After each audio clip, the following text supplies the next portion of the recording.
Hello my guys. അപ്പോൾ Athiradi movie കണ്ടുവന്നിരിക്കുകയാണ്. വളരെ മോശം പടം, ഈ അടുത്ത് കണ്ടതിൽ വെച്ച് ഏറ്റവും മോശം പടം എന്ന് ഞാൻ ഈ പടത്തെക്കുറിച്ച് പറഞ്ഞാൽ അത് വളരെയധികം അന്യായമായിരിക്കും.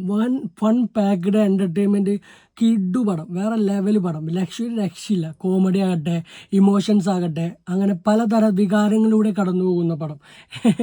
ബേസിൽ ജോസഫ് മുതൽ തോട്ടക്കുട്ടൻ, ടൊവിനോ തോമസ് മണ്ടൻ, മൂപ്പര ഈഗോ കാരണമാണ് ഇത് ഇത്രത്തോളം എത്തിച്ചത്. അല്ലെങ്കിൽ ഇത് ഉണ്ടാവില്ല. അങ്ങനെ ഒരു കഥ ആണല്ലോ, അതാണ് ഇതിൻ്റെ മെയിൻ.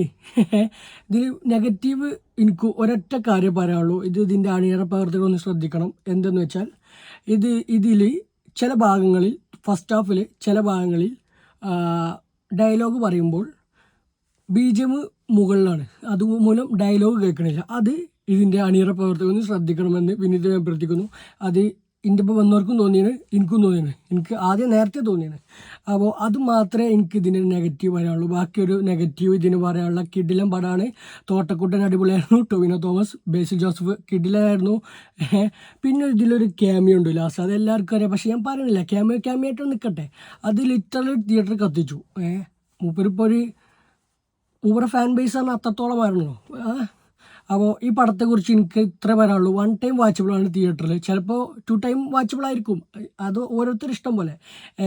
എൻ്റർടൈൻമെൻറ്റ് എന്തുവാണോ അത് ഈ പടത്തിലുണ്ട്. എൻ്റർടൈൻമെൻറ്റാണ്, കോളേജ് ബേസ് സ്റ്റോറിയാണ്, ക്യാമ്പസ്, പ്രൊഡക്ഷൻ ക്വാളിറ്റി വേറെ ലെവലാണ്, മ്യൂസിക് വേറെ ലെവലാണ്. ഇതിൻ്റെ ഡിപ്പാർട്ട്മെൻറ്റുകളൊക്കെ, ബാക്ക് ചെയ്യുന്ന ഡിപ്പാർട്ട്മെൻറ്റിലൊക്കെ അടിപൊളിയാണ്. ഇത്രത്തോളം എനിക്ക് പടത്തെക്കുറിച്ച് പറയാനുള്ളത്. Thank you.